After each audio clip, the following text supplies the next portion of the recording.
Hi, I wanted to talk a little bit about yard sales. I have to say that one of the only rules that we have when dealing with clients is that we do not put aside things for a yard sale.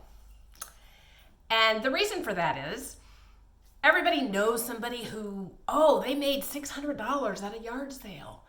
And I'm not doubting the truthfulness of that. But those people are pretty organized, probably, right? So putting things aside for a yard sale is something that our clients will say sometimes because there's a reluctant discarder in them that's running the show and doesn't really want to part with things. So putting it aside for a yard sale is another way of kicking the can down the road and avoiding making the decision, which is what leads people to get a problem with clutter to begin with. So we really do not like to do that. We do not put things aside for a yard sale.